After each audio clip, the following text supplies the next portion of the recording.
RP સોનારાના જય Swaminarayan. Chapter 5 ધોરણ 12 commerce અર્થશાસ્ત્ર વિષયમાં ગરીબી, જેમાં આપણે પ્રશ્ન 7 ખૂબ જ અગત્યનો 5 માર્કના પ્રશ્નની ચર્ચા આપણે શરૂ કરીશું. અને પ્રશ્ન છે ગરીબીના નિર્દેશકો સમજાવો. નિર્દેશક એટલે શું? તો કે જે નિર્દેશ કરે તે. અગાઉ આપણે બીજા પ્રકરણની અંદર આર્થિક વિકાસના નિર્દેશકો જોયેલા કે ભાઈ જે દેશના આર્થિક વિકાસનો નિર્દેશ કરે એ પરિબળોને આર્થિક વિકાસના નિર્દેશક કહેવાય. તો એવી જ રીતે દેશમાં ગરીબીનો નિર્દેશ કરે તેવા વિવિધ પરિબળો હોય તો એ વિવિધ પરિબળોને ગરીબીના નિર્દેશક તરીકે ઓળખવામાં આવે છે. તો વ્યાખ્યા બહુ ટૂંકી અને ટચ છે. દેશમાં ગરીબીને દર્શાવતા વિવિધ પરિબળોને ગરીબીના નિર્દેશક તરીકે ઓળખવામાં આવે છે. આ એવા પરિબળો હોય છે કે જેના આધારે આપણે એવું નક્કી કરી શકીએ કે દેશમાં ગરીબીનું પ્રમાણ કેટલું છે, કયો વર્ગ નીચું જીવન ધોરણ જીવે છે અને કેટલા પ્રમાણમાં એનું જીવન ધોરણ નીચું છે. આ એવા પરિબળો હોય છે કે જેના દ્વારા આપણે ગરીબીના ચોક્કસ સ્વરૂપ અને પ્રમાણ જાણી શકીએ. તો આવા 11 જેટલા ગરીબીના નિર્દેશકો છે, જેમાં નીચો માથાદીઠ ઘરગથ્થુ વપરાશી ખર્ચ, કુપોષણનું પ્રમાણ, અપેક્ષિત આયુષ્ય અને બાળ મૃત્યુ દર, તબીબી સગવડો, પીવાનું પાણી, શૌચાલયની સુવિધા, રહેઠાણ, વીજળીનો વપરાશ, શિક્ષણ, આવક અને સંપત્તિની અસમાન વહેંચણી, બેરોજગારીનો ઊંચો દર. 11માંથી કોઈ પણ 7 થી 8 મુદ્દાની સમજૂતી તમારે આ પ્રશ્નના જવાબમાં આપવાની હોય. તો પહેલા મુદ્દાની આપણે શરૂઆત કરીએ. નીચો માથાદીઠ ઘરગથ્થુ વપરાશી ખર્ચ. પહેલાં એની વ્યાખ્યા જોઈએ કે નીચો માથાદીઠ ઘરગથ્થુ વપરાશી ખર્ચ કોને કહેવાય? તો કે કોઈ એક વર્ષ દરમિયાન કુટુંબો દ્વારા ખરીદેલ બધી જ વસ્તુઓ અને સેવાઓના બજાર મૂલ્યને તે જ વર્ષની વસ્તી વડે ભાગતા માથાદીઠ ઘરગથ્થુ વપરાશી ખર્ચ મળે છે. આનો મતલબ શું થાય? તો કે તમામ કુટુંબોએ કરેલો કુલ ખર્ચ છેદમાં તે જ વર્ષની દેશની કુલ વસ્તી, એટલે એક વ્યક્તિ દીઠ આપણને ખર્ચનો અંદાજ મળે. તો 1 માર્કની વ્યાખ્યા આવે કે માથાદીઠ ઘરગથ્થુ વપરાશી ખર્ચ કોને કહેવાય? તો કે એક વર્ષ દરમિયાન કુટુંબો દ્વારા ખરીદેલ બધી જ વસ્તુઓ અને સેવાઓના બજાર મૂલ્યને તે જ વર્ષની વસ્તી વડે ભાગતા માથાદીઠ ઘરગથ્થુ વપરાશી ખર્ચ મળે. આ માથાદીઠ ઘરગથ્થુ વપરાશી ખર્ચ એ દેશમાં રહેતા લોકોની જીવન જરૂરિયાત અને સુખ સગવડની વસ્તુઓ અને સેવાઓની પ્રાપ્તિ દર્શાવે. અર્થાત દેશની અંદર લોકોને કેટલા પ્રમાણમાં પોતાની જરૂરિયાતોને સંતોષવા માટે જરૂરી ચીજવસ્તુઓ અને સેવાઓ ઉપલબ્ધ છે એ આ માથાદીઠ વપરાશી ખર્ચ દ્વારા આપણે જાણી શકીએ. જો દેશના લોકોનું માથાદીઠ વપરાશી ખર્ચ ઓછું હોય તો એનો મતલબ એવો થાય કે એમને પોતાની જરૂરિયાત સંતોષવા માટે મળતી વસ્તુઓ અને સેવાઓનું પ્રમાણ ખૂબ ઓછું છે, એટલે એમના જીવનની ગુણવત્તા નીચી ગણાય અને દેશમાં ગરીબી વધારે છે તેવું કહેવાય. સામાન્ય રીતે વિકસિત દેશોની તુલનામાં અમેરિકા, જર્મની, જાપાન, ફ્રાન્સ વગેરે જેવા વિકસિત દેશોની તુલનામાં ભારત, પાકિસ્તાન, બાંગ્લાદેશ, શ્રીલંકા વગેરે જેવા વિકાસશીલ દેશોમાં આ ખર્ચ ઘણો ઓછો હોય છે અને એટલે આવા વિકાસશીલ દેશોમાં ગરીબી વધુ પ્રમાણમાં જોવા મળે છે. વર્ષ 2005ના સ્થિર ભાવે માથાદીઠ વપરાશી ખર્ચ વર્ષ 2014માં ભારતનું $725 હતું, જે US, UK, જાપાન વગેરે જેવા વિકસિત દેશોની સરખામણીમાં લગભગ ખૂબ ઓછું છે, ચોથા ભાગનું છે. તો આમ આપણા દેશનો માથાદીઠ ઘરગથ્થુ વપરાશી ખર્ચ ઓછો છે એટલે દેશમાં ગરીબીનું પ્રમાણ વધારે છે તેમ કહેવાય. નંબર 2, કુપોષણનું પ્રમાણ. 1 માર્કનો અહીંયા પણ પ્રશ્ન આવશે. કુપોષણ એટલે શું? તો કે કુપોષણ એવી પરિસ્થિતિ છે જેમાં વ્યક્તિ દ્વારા લેવાતા ખોરાકમાં પૂરતા પ્રમાણમાં calorie, protein, vitamin, carbohydrate, minerals વગેરેનો અભાવ હોય છે. માણસ રોજબરોજ જે કંઈ પણ ખોરાક લે એ ખોરાકમાંથી માનવ શરીર માટે જરૂરી પોષક ઘટકો, પોષક તત્વો એને પ્રાપ્ત થતા હોય તો આપણે એવું કહી શકીએ કે એ પોષણયુક્ત ખોરાક લઈએ. પણ આપણા દેશમાં અનાજનું ઉત્પાદન વધ્યું છે છતાં પણ લોકોની આવક ખૂબ ઓછી છે. વધતા દેશની આવકની અસમાન વહેંચણીને કારણે ઓછી માથાદીઠ આવક ધરાવતો હોય, ઓછી આવક હોય એવા વર્ગને પૂરતો પોષણક્ષમ ખોરાક મળતો નથી અને પરિણામે આપણા દેશમાં કુપોષિત વસ્તીનું પ્રમાણ ઘણું વધારે છે. વર્ષ 2014-16માં કુપોષિત વસ્તીનું પ્રમાણ 15.2% હતું. વર્ષ 2014-16માં કુપોષિત વસ્તીનું પ્રમાણ 15.2% હતું. અહીંયા આપણે એવું સ્પષ્ટ કરી દઈએ કે આપણા દેશમાં કુપોષણ છે તો એનો મતલબ એવો નથી કે દેશમાં અનાજનું ઉત્પાદન નથી થતું. અનાજનું ઉત્પાદન જરૂરિયાત કરતાં આપણે અનેક ગણું વધારે કરીએ છીએ, પણ બજાર ભાવે અનાજ ખરીદવાની અમુક વર્ગની આર્થિક તાકાત, આર્થિક ક્ષમતા હોતી નથી, જે લોકોને આપણે ગરીબ કહીએ. એનો મતલબ એવો થાય કે દેશમાં જેમ કુપોષણનું પ્રમાણ વધુ તેમ દેશમાં ગરીબીનું પ્રમાણ વધારે. વિશ્વમાં ખાદ્ય સુરક્ષાની પરિસ્થિતિ 2015 પરના વિશ્વમાં ખાદ્ય સુરક્ષાની પરિસ્થિતિ 2015 પરના food and agriculture organization FAO food and agriculture organization એક આંતરરાષ્ટ્રીય સંસ્થા છે. એ સંસ્થાએ રજૂ કરેલા અહેવાલ મુજબ ભારતમાં કુવસ્તીનું પ્રમાણ એ વિશ્વમાં બીજા નંબરે હતું અને જે દેશમાં રહેલી ગરીબીનો નિર્દેશ કરે છે. ત્રીજો નિર્દેશક છે અપેક્ષિત આયુષ્ય અને બાળ મૃત્યુદર.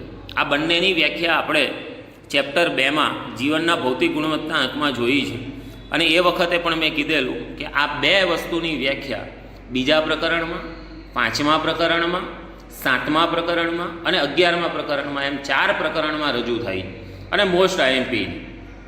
તો પહેલાં અપેક્ષિત આયુષ્યની ચર્ચા કરીએ કે બાળકના જન્મ સમયે તે કેટલા વર્ષ જીવશે તેની અપેક્ષાને અપેક્ષિત આયુષ્ય કહે. કોઈપણ દેશના લોકોનું સરેરાશ આયુષ્ય અથવા તો અપેક્ષિત આયુષ્ય એ અનેક પરિબળો ઉપર આધારિત હોય. આવા પરિબળોમાં પોષણક્ષમ આહાર, સ્વચ્છતા, પીવાનું પાણી, આરોગ્ય સેવા વગેરે બાબતોનો સમાવેશ કરી શકાય.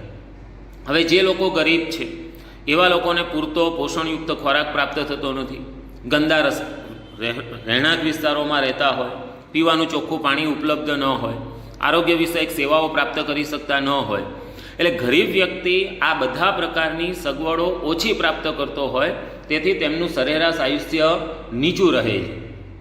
ભારતમાં વર્ષ 2014માં અપેક્ષિત આયુષ્ય 68 વર્ષનું હતું, જે નોર્વે, ચીન, અમેરિકા વગેરે જેવા દેશોની તુલનામાં ખૂબ ઓછું હતું અને આ ઓછું અપેક્ષિત આયુષ્ય એ દેશમાં ગરીબીનો નિર્દેશ કરે. આ જ મુદ્દામાં બીજો ટોપિક છે બાળ મૃત્યુદર. બાળ મૃત્યુદરની વ્યાખ્યા: દર 1000 જીવિત જન્મેલા બાળકોમાંથી 1 વર્ષનું આયુષ્ય પૂર્ણ કર્યા પહેલાં મૃત્યુ પામતા બાળકોની સંખ્યાને બાળ મૃત્યુદર કહે છે. દર 1000 જીવિત જન્મેલા બાળકોમાંથી 1 વર્ષનું આયુષ્ય પૂર્ણ કર્યા પહેલાં મૃત્યુ પામતા બાળકોની સંખ્યાને બાળ મૃત્યુદર કહે છે. બાળ મૃત્યુદરનો આધાર પણ આરોગ્યની સેવાની ઉપલબ્ધતા, માતામાં શિક્ષણનું પ્રમાણ, માતાનું આરોગ્ય, પોષણક્ષમ આહાર, બાળકોના રસીકરણનો કાર્યક્રમ અને તેની સાર્વત્રિકતા વગેરે બાબતો ઉપર રહેલો છે. આપણા દેશમાં ખાસ કરીને પ્રસૂતિ અને તેને લગતી નબળી આરોગ્યની સેવાઓ તેમજ માતાઓમાં કુપોષણના ઊંચા પ્રમાણને કારણે બાળ મૃત્યુદરનું પ્રમાણ ખૂબ ઊંચું રહે છે, જે ગરીબીનો નિર્દેશ કરે છે. 2014ના માનવ વિકાસ આંક મુજબ ભારતમાં બાળ મૃત્યુદરનું પ્રમાણ 39 હતું, જ્યારે નોર્વેમાં ફક્ત 2 હતું. આમ નોર્વે જેવા વિકસિત દેશોની સરખામણીમાં બાળ મૃત્યુદરનું પ્રમાણ ખૂબ વધારે છે એવું આપણે કહી શકીએ. તો આ ટોપિકમાંથી બંનેની વ્યાખ્યા યાદ રાખજો. અપેક્ષિત આયુષ્ય તો કે બાળકના જન્મ સમયે તે કેટલા વર્ષ જીવશે તેની અપેક્ષાને અપેક્ષિત આયુષ્ય કહે છે, અને બાળ મૃત્યુદર દર 1000 જીવિત જન્મેલા બાળકોમાંથી 1 વર્ષનું આયુષ્ય પૂર્ણ કર્યા પહેલાં મૃત્યુ પામતા બાળકોની સંખ્યાને બાળ મૃત્યુદર કહે છે. ચોથી બાબત છે તબીબી સગવડો. તબીબી સગવડોમાં ડૉક્ટર, નર્સ, કમ્પાઉન્ડર વગેરે જેવા કર્મચારીઓની ઉપલબ્ધતાનો સમાવેશ થાય. જો આ કર્મચારીઓની સંખ્યા ઓછી હોય, એટલે કે એમની અછત હોય, તો દેશના લોકોને આરોગ્ય વિષયક તબીબી સગવડોની અછત જોવા મળે. વર્તમાન સમયની જ પરિસ્થિતિ તમે જુઓ તો કોરોના મહામારીના 8-10 હજાર કેસમાં પણ આપણને હોસ્પિટલોની, બેડની, ડૉક્ટરોની સેવાઓની અછત વર્તાઈ અને અપૂરતી આરોગ્ય વિષયક સુવિધાઓને કારણે આવા રોગચાળાને કારણે મૃત્યુ પામનારા લોકોનું પ્રમાણ વધારે હોય. જે પૈસાપાત્ર સંપન્ન વર્ગ છે, જેમની આવક ઊંચી છે, એવા લોકો પ્રાઇવેટ હોસ્પિટલોમાં ડૉક્ટરોને કન્સલ્ટ કરીને ઊંચી ફી ચૂકવીને સગવડ પ્રાપ્ત કરી શકે. પણ જે લોકોની આવક ઓછી છે, ગરીબ વર્ગના લોકો છે, એવા લોકોએ આરોગ્ય વિષયક સુવિધાઓ વગર ચલાવવું પડે છે. પરિણામે દેશની અંદર વિવિધ પ્રકારના રોગચાળાનું પ્રમાણ ખૂબ ઊંચું જોવા મળે અને આવી પરિસ્થિતિ એ દેશમાં ઉપલબ્ધ ગરીબી વધારે છે. વિકસિત દેશોમાં, અમેરિકા જેવા વિકસિત દેશોમાં 350ની વસ્તીએ એક ડૉક્ટર છે. 350 વ્યક્તિઓની સારવાર માટે એક ડૉક્ટરનું સરેરાશ પ્રમાણ ઉપલબ્ધ છે, જ્યારે ભારત જેવા વિકસતા દેશોમાં આ દર 6000ની વસ્તીએ એક ડૉક્ટરનો આવે. આ આંકડાઓ જ આપણને એવું બતાવે છે કે આપણા દેશમાં ગરીબ વર્ગના લોકોને પૂરતા પ્રમાણમાં આરોગ્ય વિષયક સુવિધાઓ પ્રાપ્ત થતી નથી. ઊંચા રોગચાળાના પ્રમાણને કારણે આવા વિકસતા દેશોમાં ગરીબીનું પ્રમાણ અને તેની તીવ્રતા વધારે જોવા મળે છે. 5મી બાબત છે પીવાનું પાણી. સમગ્ર જનસમુદાયનું સ્વાસ્થ્ય, પીવાલાયક પાણી અને સ્વચ્છતાની સાથે સૌથી વધુ સંકળાયેલું. આરોગ્ય વિષયક સુવિધાઓની જરૂર માણસ બીમાર પડે પછી થાય, પણ માણસ બીમાર જ ન પડે એ માટે સ્વચ્છ વાતાવરણ તેમજ પીવાનું ચોખ્ખું પાણી ખૂબ જરૂરી છે. વસ્તી ગણતરી 2011ની માહિતી મુજબ ભારતમાં 63.3% કુટુંબોને નળ દ્વારા શુદ્ધિકરણ સ્ત્રોતમાંથી પાણી ઉપલબ્ધ છે ઘરે બેઠા. 8.67% કુટુંબોને નળ દ્વારા શુદ્ધિકરણ વગરના સ્ત્રોતમાંથી પાણી ઉપલબ્ધ છે, જ્યારે 26% કુટુંબો એવા છે કે જે આજે પણ કુદરતી સ્ત્રોત, કૂવા, ઝરણા, નદી, નહેર, તળાવ વગેરે દ્વારા પીવાનું પાણી પ્રાપ્ત કરે છે, કે જેમાં ચોખ્ખાઈ કે સ્વચ્છતાનો અભાવ હોય. આમ શુદ્ધ પીવાના પાણીની ગેરહાજરીમાં ગંદુ પ્રદૂષિત પાણી દેશમાં પાણીજન્ય રોગો વધારીને ગરીબીની સમસ્યાને વધારે ગંભીર બનાવે છે. 6ઠ્ઠી બાબત છે શૌચાલયની સુવિધા. વર્ષ 2014થી આપણા દેશના વડાપ્રધાનશ્રીએ ઘરે ઘરે શૌચાલય બંધાવવાની શરૂઆત કરી. એની પાછળનો મૂળ ઉદ્દેશ એ હતો કે લોકો સ્વચ્છ વાતાવરણમાં રહેશે તો બીમાર ઓછા પડશે, બીમાર ઓછા પડશે તો ઊંચી કાર્યક્ષમતાથી કામ કરી શકશે અને તેમની આવકમાં વધારો થશે. ખાસ કરીને આ સમસ્યા ગામડામાં વધારે જોવા મળે. 2011ની વસ્તી ગણતરી મુજબ આપણા દેશની કુલ વસ્તીના 70% જેટલી વસ્તી ગામડામાં રહે છે, જેમને પાણીજન્ય તેમજ ચેપી રોગો થવાની શક્યતા વધારે છે. આ લોકો એટલે કે ગામડાના લોકો આવા ચેપી રોગો કે પાણીજન્ય રોગોથી બચી શકે તે માટે સ્વચ્છતા ખૂબ મહત્ત્વની છે અને સ્વચ્છતા માટે શૌચાલયની સુવિધા અગત્યની બને છે. ભારતમાં 66% કુટુંબોને મકાનની અંદર જ શૌચાલયની સુવિધા ધરાવે છે, જ્યારે બાકીના 34% કુટુંબ શૌચ માટે ખુલ્લામાં જાય છે અથવા તો જાહેર શૌચાલયનો ઉપયોગ કરે છે. તો 34% પ્રજા એવી છે કે જેને શૌચાલયની સુવિધા પણ ઉપલબ્ધ નથી. તો સ્વચ્છતાના અભાવે પ્રદૂષણ અને શારીરિક નબળાઈ આવા લોકોમાં વધુ જોવા મળે, જેના કારણે એમનું ઉત્પાદન નીચું રહે. ઉત્પાદન નીચું રહેશે એટલે એમની આવક ઓછી રહેશે. આવક ઓછી હશે એટલે ગરીબીનું પ્રમાણ વધારે જોવા મળશે. 7મી બાબત છે રહેઠાણ. માણસની 3 મૂળભૂત જરૂરિયાતો છે મિત્રો: ખોરાક, પોશાક અને રહેઠાણ. તો રહેઠાણ એ માનવીની ખૂબ અગત્યની કહી શકાય તેવી પ્રાથમિક જરૂરિયાત છે. ભારત જેવા વિકસતા દેશોની અંદર રહેઠાણની તંગી છે અને એટલે વસ્તીનો ખૂબ મોટો ભાગ ગંદી ચાલીઓ, ઝૂંપડપટ્ટીઓ વગેરેમાં રહે છે, જે આપણા દેશમાં પ્રવર્તતી ગરીબીનો માપદંડ છે. કોઈપણ દેશમાં દેશના નાગરિકોને કેવા રહેઠાણ પ્રાપ્ત થાય છે? એ રહેઠાણમાં પીવાનું પાણી, સ્વચ્છતા, હવા ઉજાસ, વીજળી વગેરેની સગવડ ઉપલબ્ધ છે કે નહીં, આ બધી બાબતો એ દેશમાં પ્રવર્તતી ગરીબીનો સૌથી મહત્ત્વનો નિર્દેશક છે. ભારતમાં પૂરતી સગવડતાવાળા મકાનોની તંગી છે.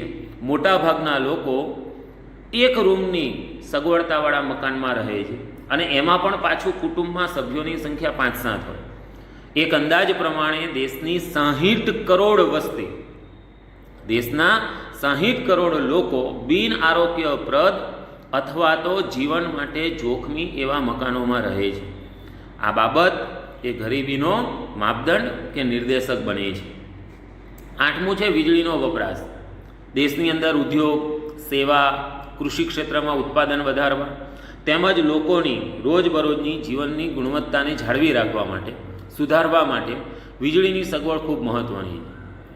વીજળીની સેવા આપણા જીવનમાં કેટલું મહત્ત્વ ધરાવે છે એ નક્કી કરવું હોય તો આપણે એવું વિચારી લેવું પડે આંખ બંધ કરીને કે માની લો કે એક અઠવાડિયા પૂરતી આપણને વીજળીની સુવિધા ઘરે નથી મળવાની તો આપણા જીવનમાં કેટલી અવ્યવસ્થાઓ સર્જાય. એના આધારે ખબર પડે કે આપણા જીવનને સમૃદ્ધ બનાવવા, સરળ બનાવવા માટે વીજળી કેટલી અગત્યની છે. મિત્રો, ભારત એ વીજળીનો એક મોટો ઉત્પાદક અને વપરાશ કરતો દેશ છે. જો કે આપણા દેશમાં ઉત્પાદન થાય છે તેના કરતાં વપરાશનું પ્રમાણ વધારે છે. અને એટલે શું થાય છે તો કે જે લોકોની માથાદીઠ આવક ઓછી છે, ખાસ કરીને ગ્રામીણ વિસ્તારના લોકો, તેમને પૂરતા પ્રમાણમાં વીજળી ઉપલબ્ધ થતી નથી. ઓછી માથાદીઠ આવક અને વધુ વસ્તીના કારણે માથાદીઠ વીજળીનો વપરાશ ખૂબ ઓછો છે અને આ ઓછો વપરાશ એ આર્થિક વિકાસને અસર કરે અને ગરીબીના પ્રમાણમાં વધારો કરે. 9મો મુદ્દો છે શિક્ષણ. વિશ્વ બેંકની માહિતી મુજબ 15 વર્ષ કે તેથી વધુ ઉંમરના લોકો જે લખી અને વાંચી શકે છે તેવા લોકોને સાક્ષર કહેવાય. અને આવા સાક્ષર વ્યક્તિઓ ભારતમાં વર્ષ 2011માં 74.04% છે. બાકીની વસ્તી નિરક્ષર છે. 26% જેટલી, અંદાજિત 26% જેટલી વસ્તી એવી છે કે જેને કોઈ એક ભાષામાં લખતા કે વાંચતા આવડતું નથી.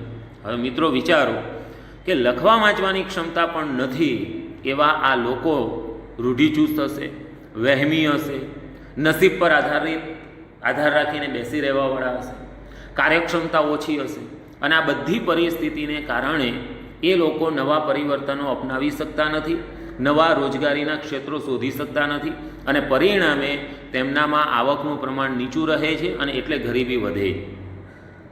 શિક્ષણના અભાવે દેશની અંદર અકુશળ અને ઓછા કાર્યક્ષમ શ્રમિકો જોવા મળે, જેના કારણે શ્રમિકો માટે રોજગારીની તક, વ્યવસાય પસંદગીની તક મર્યાદિત રહે. ખેડૂત હોય, ખેતી કરતો હોય, અભણ હોય તો એવા પરિસ્થિતિમાં ખેતી કરવા સિવાય એની પાસે બીજો કોઈ વિકલ્પ જ નથી હોતો. કારણ તો કે શિક્ષણના અભાવને કારણે, તાલીમના અભાવને કારણે બીજા કોઈ ધંધા વ્યવસાયનું એની પાસે જ્ઞાન હોતું નથી. અને પરિણામ શું આવે તો કે ભાઈ ખેતીમાં પૂરતી આવક ન થતી હોવા છતાં પણ એ ખેતી જેવો વ્યવસાય મૂકી શકતો નથી. આમ નીચા વ્યવસાય કે નીચા વેતન દરવાળા વ્યવસાયોમાં લોકોએ રહેવું પડે અને એટલે નીચા વેતન દરને કારણે માથાદીઠ આવક નીચી રહે છે અને જે ગરીબીના વધારા માટે જવાબદાર બને છે. આમ અજ્ઞાનતાનું ઊંચું પ્રમાણ એટલે કે શિક્ષણનું નીચું પ્રમાણ એ પણ ગરીબીનો પ્રબળ નિર્દેશક ગણાય. 10મો મુદ્દો છે આવક અને સંપત્તિની અસમાન વહેંચણી. માથાદીઠ આવક ઓછી હોય એટલે ગરીબી વધારે હોય અને માથાદીઠ આવક વધુ હોય એટલે ગરીબી ઓછી હોય, આવું હંમેશા સાચું હોતું નથી. ઘણા દેશો એવા છે કે જ્યાં માથાદીઠ આવક વધારે છે પણ દેશની કુલ આવક અને કુલ સંપત્તિની વહેંચણી દેશના નાગરિકો વચ્ચે અસમાન રીતે થાય છે. પરિણામે દેશના તમામ લોકોને બધા પ્રકારની સુવિધા, બધા પ્રકારની ચીજ વસ્તુઓ પૂરતા પ્રમાણમાં મળતી નથી. આવક અને સંપત્તિની અસમાન વહેંચણીને કારણે દેશમાં એક તરફ ધનિકોનો વર્ગ હોય છે કે જે ઉચ્ચ જીવન ધોરણ સાથે બધા પ્રકારની સગવડો ભોગવી શકે છે, તો બીજી બાજુ નીચી આવક ધરાવતો ગરીબ વર્ગ હોય છે કે જેમને પાયાની ખોરાક, પોશાક, રહેઠાણ, શિક્ષણ, આરોગ્ય આવી જરૂરિયાતોનું લઘુત્તમ પ્રમાણ પણ મળતું નથી અને એટલે તેમણે આવી સુવિધાઓ વગર અભાવમાં જીવન જીવવું પડે છે. આર્થિક સર્વેના અહેવાલ મુજબ ભારતમાં ટોચની 1% વસ્તી પાસે વાસ્તવિક રાષ્ટ્રીય આવકનો હિસ્સો જે 1998માં 9% હતો એ વધીને 2012માં 12.6% થયો છે. આ ટોચનો 1% ભાગ એટલે ધનિક 1% લોકો કે જેમની પાસે કુલ આવકનો 1998માં 9% હિસ્સો જતો હતો, જે 2012માં 12.6% જવા લાગ્યો. તો આનો અર્થ એવો થાય કે 1991 પછી આપણા દેશમાં જે આર્થિક સુધારાઓ આપણે અપનાવ્યા એ આર્થિક સુધારા પછી આવક અને સંપત્તિની અસમાન વહેંચણી વધી છે. આવકનો વધુને વધુ હિસ્સો, સંપત્તિનો વધુને વધુ હિસ્સો ધનિકો પાસે જાય છે. પરિણામે ગરીબ વર્ગના લોકોના જીવન ધોરણમાં કોઈ સુધારો થતો નથી. આમ આવક અને સંપત્તિની અસમાન વહેંચણી એ પ્રવર્તમાન ગરીબીનો નિર્દેશક છે. અને છેલ્લો મુદ્દો છે મિત્રો, બેરોજગારીનો ઊંચો દર. ભારતમાં 1991ના આર્થિક સુધારા પછી રોજગારી વગરની વૃદ્ધિને કારણે રોજગારી સર્જનનો દર વધતા શ્રમના પુરવઠાના સંદર્ભમાં નીચો રહ્યો છે. આ વાક્યનો મતલબ એવો થાય કે આપણા દેશમાં જે ઝડપથી વસ્તી વધે છે, જે ઝડપે શ્રમિકો વધે છે, એની તુલનામાં રોજગારીની તકોમાં થતો વધારો, નોકરીની તકોમાં થતો વધારો ઓછો રહે છે. કામ કરવાવાળા વધારે છે અને અર્થતંત્રમાં કામનું પ્રમાણ ઓછું છે અને પરિણામે શ્રમિકોનો એક મોટો વર્ગ કામ વગર રહે છે, જેને આપણે બેરોજગારી કહીએ. બેરોજગારીની વ્યાખ્યા મિત્રો તમને ખબર જ છે, ધોરણ 10માં પણ આવી ગયું છે કે પ્રવર્તમાન વેતન દરે વ્યક્તિ કામ કરવાની ઈચ્છા, શક્તિ અને તૈયારી ધરાવતો હોય છતાં તેને કામ ન મળે તો આવી પરિસ્થિતિને બેરોજગારી કહેવાય. હવે વિચારો કે માણસને કામ કરવું છે, કામ કરવાની ઈચ્છા છે અને તો પણ એને કામ નથી મળતું, રોજગારી જ નથી મળતી, એટલે એને આવક નહીં મળે. આવક નહીં મળે તો આવકના અભાવે એ પોતાની અને પોતાના કુટુંબની લઘુત્તમ જરૂરિયાતો સંતોષી શકતો નથી અને એટલે ગરીબીનું પ્રમાણ ઊંચું રહે. ભારતમાં વર્ષ 2011 સુધીમાં બેરોજગારીનો દર 9% જેટલો ઊંચો હતો, જે શ્રમ બ્યુરોના અહેવાલ મુજબ 2013-14માં 4.9% જોવા મળ્યો હતો. મિત્રો, શહેર કરતાં ગામડામાં બેરોજગારીનું પ્રમાણ વધારે હોય છે. કારણ તો કે ત્યાં રોજગારી પસંદગીની તકો, વ્યવસાયની તકો ખૂબ ઓછી હોય છે. તો આ 11 મુદ્દાઓ છે મિત્રો ગરીબીના નિર્દેશક તરીકે, જે તમારે બરાબર મોઢે કરવાના છે. આંકડાઓ ખૂબ વધારે છે, પરંતુ જવાબના ભાગ તરીકે તમારે જે આંકડાઓની રજૂઆત કરવાની છે એટલા જ આંકડાઓનો આપણે સવાલના જવાબમાં ઉપયોગ કર્યો છે. તો ફરીથી ગરીબીના નિર્દેશકો કેટલા? 11. કયા કયા? નીચો માથાદીઠ ઘરગથ્થુ વપરાશી ખર્ચ, કુપોષણનું પ્રમાણ, અપેક્ષિત આયુષ્ય અને બાળ મૃત્યુ દર, તબીબી સગવડો, પીવાનું પાણી, શૌચાલયની સુવિધા, રહેઠાણ, વીજળીનો વપરાશ, શિક્ષણ, આવક અને સંપત્તિની અસમાન વહેંચણી, બેરોજગારીનો ઊંચો દર. 2 થી 3 વખત આપેલા પેમ્ફલેટમાંથી વાંચવાનું, ચોપડી વાંચવાની અને પછી આ વિડીયો બરાબર જોવાનો, યાદ રાખવાનો, ફરી પાછું વાંચવાનું અને પછી આ સવાલનો જવાબ તમારે નોટબુકમાં લખવાનો છે. ખૂબ એટલે ખૂબ અગત્યનો સવાલ છે મિત્રો.